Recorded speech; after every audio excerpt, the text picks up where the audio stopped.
about to blow.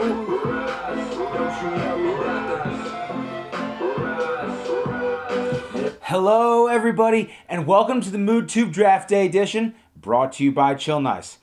Later this evening, 32 young men are going to rise in celebration after hearing their name called and finding out that they were drafted in the first round of the 2015 NFL Draft. We've got a lot of things we're going to touch on.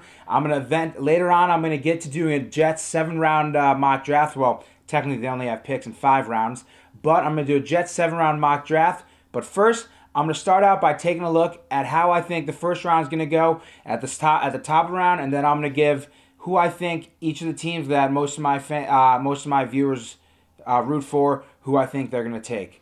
So, starting off, I think it's pretty much set in stone. We've known this for months now. Jameis Winston's going to go first overall to the Bucs. In the second pick, I think the Titans, as of now, I'm going to say they're going to take Marcus Mariota, but I'm saying him in the second spot because I don't think the Titans are going to actually take him. Somebody's going to end up trading up, taking the spot. So right now, we're going to have Marcus Mariota going to the 2 spot to the Titans.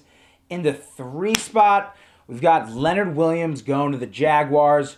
Moving forward to the 4th spot, I got Kevin White going to the Raiders. Now, they want a wide receiver, and yes, Amari Cooper is the best wide receiver in this draft, but the Raiders are the Raiders. They've always been infatuated with size and speed, and Kevin White's the biggest and the fastest. He's the most physically gifted wide receiver in this draft. I think they're going to pull the trigger and take him instead of Amari Cooper. And then 5th, we've got Dante Fowler Jr. going to the Redskins. So now I'm going to start off with the Jets pick. I've got them taking Amari Cooper out of Alabama. There's not really much anything else that can be said about Amari Cooper that hasn't been said already. He is just an extremely, extremely well-rounded and polished wide receiver. His numbers throughout the duration of his entire career at Alabama far surpassed the numbers put up by Julio Jones while he was there. And he's about as sure thing as you can get in the NFL draft. He's going to be a very good wide receiver in this league for years to come, and the Jets are going to add him to their already talented wide receiving core of Brandon Marshall and Eric Decker. And he's not going to have to shoulder the load of their offense right at the start. He'll be able to come along slowly, and by the end of the season, he's going to be a big part of the Jets' offense. Moving on to the next pick, I've got the Giants taking Brandon Sheriff, the offensive lineman out of Iowa. Now, I thought deeply about giving them Todd Gurley because Todd Gurley's he's a once-in-a-lifetime running back to take. He's the most talented running back prospect coming out in years. And yes, he is coming off the knee injury, but every report coming out is that he's fully healthy and that he's going to be absolutely good to go. So I thought about doing it, but the Giants just have an awful offensive line. They need to improve up front. Yes, they had injuries last year, but they need to get better. Sheriff will be able to come in, and I don't know if they're going to put him at right tackle, if they're going to slide him into guard, but he's going to make an impact on their offensive line right away. The strength of the Giants' offense is going to be their passing game with Odell Beckham Jr. and Victor Cruz catching passes from Eli Manning. That's how they're going to score their points. They have a decent enough crop of running backs, so they don't have to take Gurley. It's a deep running back draft. They'll be able to get someone later on, but Sheriff is the right pick. Moving on, I'm giving the Eagles Jalen Strong, the wide receiver out of Arizona State. Now, this is just assuming that they actually do pick where they're set to pick and that they don't trade their entire roster of picks to move up and take Marcus Mariota in second for the Titans. But Jalen Strong, he's a very good wide receiver. There's not one aspect of his game that's extremely elite. He's just a very good all-around receiver. He can do it all. His size and his speed are going to make him a great option in the passing game. It's going to take him a little time to develop, but down the road, him and Jordan Matthews are going to become one hell of a combo. Moving on, I'm going to go with the Steelers. I've got them taking Byron Jones, a cornerback out of Connecticut. Now, he's 6'1". He's got great size. He's got great speed. He's good in zone coverage. He's good against the run, but he's got to get better in man coverage. But luckily, the Steelers are great at coaching up their players. They haven't taken it's been a long time since they've taken a cornerback or a defensive back high in the draft. Their secondary is starting to get weak. It's starting to get old. Palomalu has retired. They need to get younger up in the defensive backfield, and they're going to do just that with Byron Jones. Moving on to the Cowboys, I've got them taking the steal of the draft. Shane Ray is going to go to the Cowboys in the first round, outside linebacker out of Missouri. For almost the entire first half of the offseason, he was considered to be a top 10 pick. He was arguably going to be going in the sixth. For a while, it was said that the Jets would possibly be taking him with the sixth pick. But he has a toe injury that's been lingering, that's starting to worry teams. So there's already starting to be rumors that he was going to slide. And then came Monday when he got pulled over and cited for possession of marijuana. Now, I'm not going to go into whether or not marijuana should be legal or not. It should. But all I'm going to have to say is that you cannot... That's so how idiotic do you have to be to get caught with weed 3 days before the draft? He cost himself millions of dollars by doing this. But that idiotic mistake is going to benefit the Cowboys greatly. As we saw with them picking up with Hardy this year, they obviously don't mind picking up controversial players. If he can be able to stay on the field and he learned his lesson from this, and this isn't a sign of future off-field mistakes to come, Shane Ray is going to be the steal of this draft. He's a dynamic pass rusher. He's going to be a force for years to come as long as he's on the field. The Cowboys, if they take Shane Ray, which I think they're going to, they get the steal of the draft. Now, moving on to the Patriots, there's a couple different ways I could have gone with this. Their offensive line is getting old. As we saw at the start of last year, they were struggling to put things together. They obviously figured it out and came together, ended up winning the Super Bowl. But that's not where I'm going to go with them there. They also could go with the defensive tackle after letting Vince Wilfork go. They're going to need help up front, but their biggest position of need right now is cornerback. They lost Darrelle Revis to gangrene, baby. That's right. And Brandon Brown are left as well. So I've got them taking Jalen Collins out of LSU. He's got ideal size, speed, height, weight, off the charts. His athleticism, sorry about that, is phenomenal. And he's still a little bit raw, and he's still learning the position. But with the coaching he's going to get from the Patriots and Bill Belichick and the rest of the defensive staff, I think he's going to be able to figure it out. As long as the coaching catches on and he's a good learner, he is going to become the real deal, and he's going to be the next in the line of great defensive backs to come out of LSU. Now, the last team I'm going to talk about is the Bills. They don't have a first-round pick, but I've got a pick for them in the second round. Rex Ryan, they have a phenomenal defense of last year. It was top 5, it might have been top 3 defenses in the NFL. Now they just got the best defensive coach in the league in Rex Ryan. They're going to go off the charts. They could get help at middle linebacker, outside linebacker, but I don't think that's where they're going to go with this. They could also get help up front, but the one thing that they truly need, they've got running backs, they've got wide receivers, they need their quarterback. E.J. Manuel has shown that he's not going to be the real deal. They brought in Matt Castle, but I mean, anybody who saw him play when he was on the Chiefs and last year when he was on the Vikings knows that that's not something you can count on. I think they're going to jump the gun. They're going to reach a little bit. They're going to take the first quarterback outside of the top 2. They're going to take Garrett Grayson, quarterback out of Colorado State. Now, Grayson's a quarterback. He's got great footwork. He throws a phenomenal deep ball. He's got a good arm. He can chuck it downfield, and he puts good air on it with good touch. And he doesn't have good speed to get out of the pocket. He's not a threat to run, but he's proven that he's an extremely tough guy. He's willing to hang in the pocket with pass rushers bearing down on him and make the throw. It's a toss-up in my eyes between who is the better quarterback for the number 3 prospect in the draft, him or Bryce Petty. I think the Bills are going to favor Grayson. I think they jump the gun and take him in the second-round pick. So, and also there are a few weaknesses I should say about him. He tends to lock on receivers. He's inconsistent with his decision-making, and he needs to get better with reading defenses. These are all things that he can improve on with time. Ideally, he should be able to sit at least for part of the season and watch and learn from the sideline. With the Bills' quarterback situation, there's no telling whether or not he's going to be afforded that opportunity. So, hopefully, for the Bills' sake, for the Jets' sake, I hope they do rush him. But for the Bills' sake, they should let him sit for a little bit, let him take his time. Unless he truly comes out and proves that he's ready to go in training camp, they should let him sit for a little bit. Now, I'm going to get to the Jets mock draft in a little bit, but first, there's a couple things I've got to touch on. The Got the gosh darn New York Rangers, the blue shirts, baby. Tonight they're starting the second series against the Washington Capitals. I mean, the recent playoff history shows that the Rangers are going to win this series. It's going to go 7. It's going to be a tough matchup. Holtby's playing great, and Ovechkin is capable of taking over series at any point. But the Rangers just put up a phenomenal defensive performance against the Penguins, shutting down Crosby for most of the series and only giving up 1 goal in 4 of the 5 games they played. I think they're going to be able to handle it. I don't think it's going to go 7. I'm going to take the blue shirts in 6. I think they're going to end up winning it, clinching this series on the road, but we'll see what happens. Now, moving on to the second topic I got to talk about before we move on to the Jets. That's right, the amazing Mets. They got off to an incredible start, tying their franchise record for 11 straight wins. They have the best start in franchise history. And yes, things went off the rocker a little bit when they went to Yankee Stadium. DeGrom had a bad night on Friday night game, but then Harvey came out and shut him right down, pitched a gem, went 8 2/3.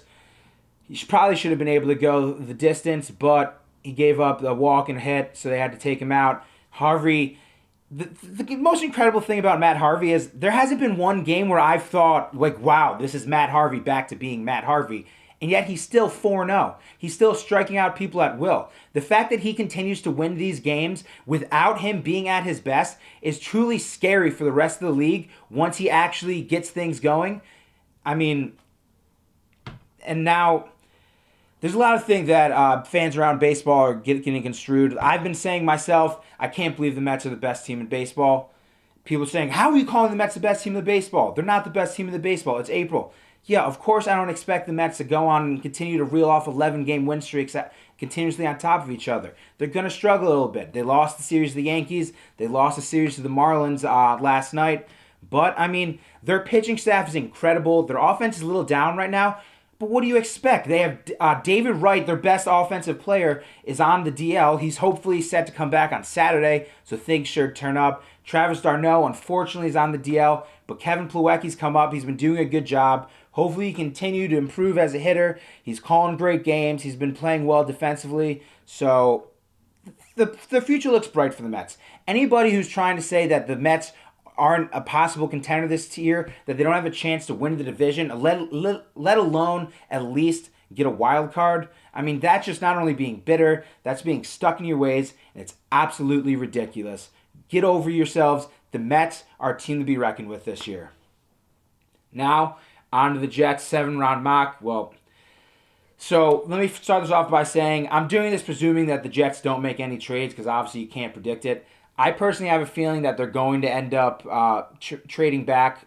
If Cooper's not there, I think the Jets are absolutely going to trade back. I think they've got possible trade partners with the Browns and the Saints. Both those teams have 2 first-round picks. And looking at the draft pick value chart, they about match up for their 2 first-round picks for the Jets' 6th pick overall. If it was with the Browns, who have the 12th pick and the 19th pick, the Jets might have to toss in a 7th rounder to even things out. But either way, I think they're going to end up trading back and getting 2 first-round picks.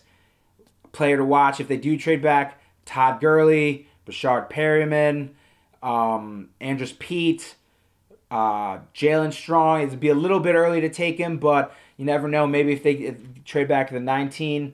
They also, Bud Dupree is a player. Lots of people are saying that he may be the second best outside linebacker in this draft after Dante Fowler. I think that goes to Vic Beasley, but either way, Bud Dupree's been screaming up the draft charts lately, so that's another name to keep your eye out. One last name that I like a lot is Philip Dorsett. He's a small wide receiver, but he proved that he can play inside and outside while playing the ACC. I see some T.Y. Hilton in him. I see some Antonio Brown in him. I think he's going to end up being a stud wide receiver if forever takes him. So if the Jets don't trade back and they don't take Cooper in the first round, I'd love to see them take Dorsett in the second round. But right now, as the picks stand, I'm giving the Jets Amari Cooper, the 6th pick overall. If the Raiders don't decide to take Kevin White, I think that the Jets are going, and they do take Cooper. I think the Jets could take Kevin White, but that's really the scenario I think they trade out. Another option they could take is Brandon Sheriff, but that's a bit of a reach. Vic Beasley's also a potential. player there. But I mean, I've already talked about Cooper. He's an incredible player. He's going to be a great wide receiver in this league for years to come. He would be the most talented offensive player the Jets have drafted since Keyshawn Johnson. If he's there, the Jets have to take him.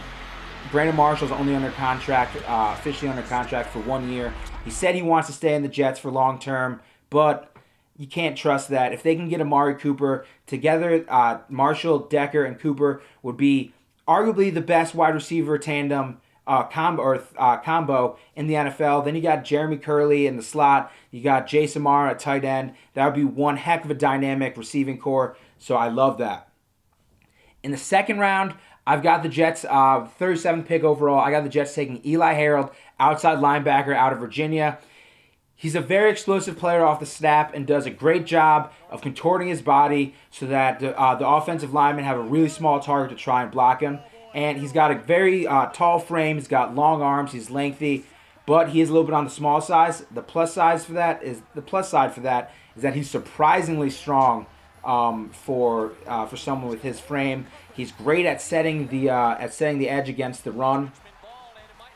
He also has a phenomenal nose for the ball, but he is going to have to get better at finishing. He doesn't always finish the play. He's got to get better at that. There's going to be some weaknesses. There's going to be some struggles with him learning, adapting to playing coverage in the NFL. But that's to be expected when you're not with an rookie outside linebacker.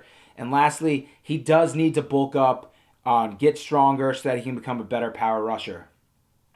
Now, moving on to the Jets pick in the third round, I've got them taking Bryce Petty, quarterback out of Baylor, the fourth quarterback off the board, the second after the top two.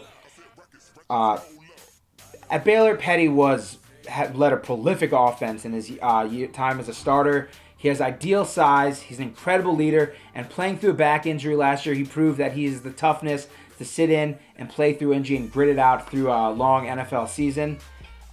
He doesn't have an absolute cannon, but he absolutely has a NFL starter caliber arm. He puts great touch on the ball. He really knows when to throw the fastball and when to throw the changeup. So he's a very promising prospect. The one main concern about him is that coming out of the Baylor one-read offense, it's going to be very difficult for him to adjust to the way more difficult offensive schemes in the NFL. That's going to be very difficult for him to read the defenses. But and there's evidence to back that up with RG3 coming out. He's never been able to develop as an in-the-pocket passer. We've seen his struggles. But Petty's going to be afforded an opportunity that RG3 never got. When the Jets take him, he's going to be able to sit. The Jets have Ryan Fitzpatrick, the smartest quarterback in the NFL, and he's a veteran who's proven that he's capable of winning games. He's not going to go out there and lead you to the Super Bowl himself, but he's the kind of quarterback who's not going to go out there and blow it for you every game. But they also have Geno Smith, who I'm not giving up on. I think Geno ends up winning the job out of training camp. I think he's going to build upon the good end of the year last year. He was horrible in the beginning, but in December he came on strong once Eric Decker was healthy. Ending it with the game in Miami, while it was meaningless, it's still a big deal. Anytime someone has a perfect quarterback passer rating, it's a big deal. I think he's going to build off that with a much improved receiving core with Brandon Marshall and bringing in Amari Cooper. I think he is going to. I think he's going to be able to succeed in this offense, especially in the spread offense that Chan Gailey is going to institute. And now, moving on to round 4, the Jets are going with offensive linemen. For the second year in a row, they're taking a Shaq in the 4th round. They're taking Shaq Mason, a guard out of Georgia Tech. Now, I think he is probably the most powerful blocker in the draft and is very good at blocking in line. He's great at down blocking and drive blocking. And he also excels at going up to the next level to pick off linebackers. As a pass blocker, he's good at recognizing stunts and being able to, he has the agility to slide and block those slunts and also handle spin moves. The main deficiency in his games and the things to be concerned about is the fact that he has short arms, which is making people believe that it's going to be difficult for him to be able to lock on the defender and control him in the NFL. And the other thing is that as pass blocker, he tends to sit back and catch the defender, wait for them to come to him, as opposed to bringing the fight to the defender. That's something that he's got to get better with. But He's he's a player that can come in and start right away. He's going to compete with Oday Abushi and Brian Winters, absolutely, to be the first guard backup behind James Carpenter and Willie Colon. And I also think he could beat Willie Colon out. And when it's all said and done, I think in terms of offensive linemen go, Shaq Mason is going to end up being the steal of the draft in the 4th round. Now, the Jets don't have a 5th round pick or 6th round pick because of the trade for Brandon Marshall and then last year's trade for Percy Harvin, but they do have 2 7th round picks.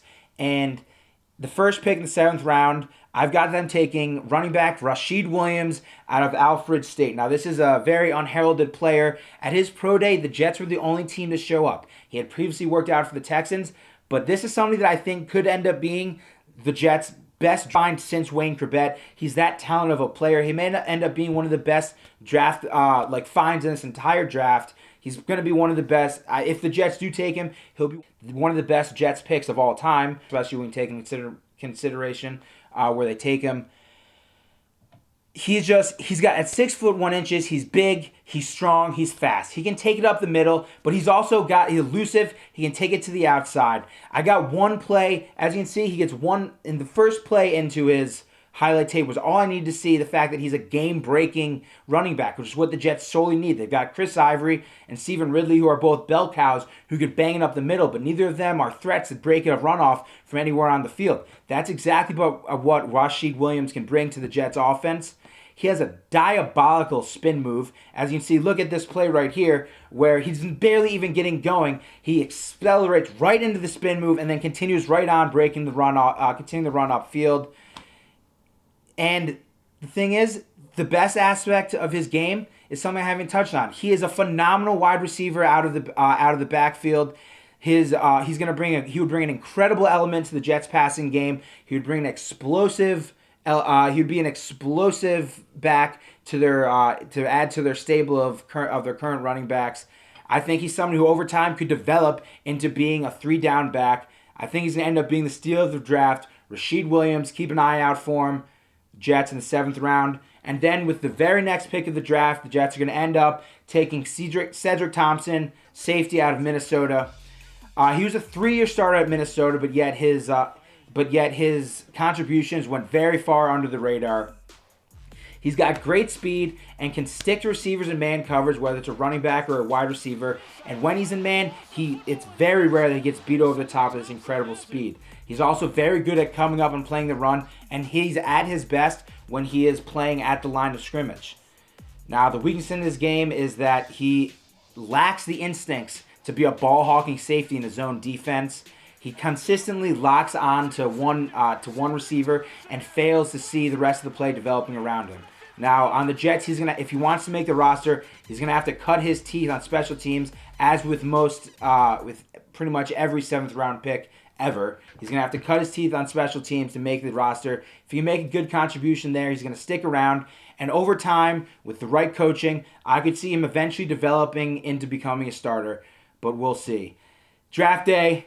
It's an incredible night. So that's the end of... Sorry, I'm getting ahead of myself. That's the end of the Jets 7-round mock pick. As I said, I'm expecting the Jets to make a couple trades. Either way, tonight's going to be an incredibly exciting night, leading up into a great weekend and finishing up with possibly the greatest sport day of the year. The last 4 rounds of the NFL draft, the Kentucky Derby, the most anticipated fight in the last decade, 2 decades, who knows, between Floyd Mayweather and Manny Pacquiao. I'm putting my money on Pac-Man.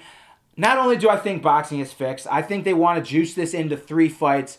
But I also think that Pacquiao is just going to come out hungry. I think this is what he's been waiting for years now. What us fans have been waiting for years now. I think he's gotten himself into phenomenal shape. For his age, he might be in the best shape of his career. I think he's going to come out and I think he's going to take this. I'm not saying he's going to knock this one out, knock Mayweather out, but I think he's going to win this in decision. I've got my money on Pac-Man. And on top of that, we got the 2nd round of the Rangers-Capitals game. That's it for this episode of the Mood Tube Draft Edition. And make sure to check back. I'll be bringing more episodes. I'll recap the draft at some point next week. And remember, you got to check out the Tube, because I've got those sports for your every mood. Enjoy your draft, boys and girls. You're merely a doctor of the dark.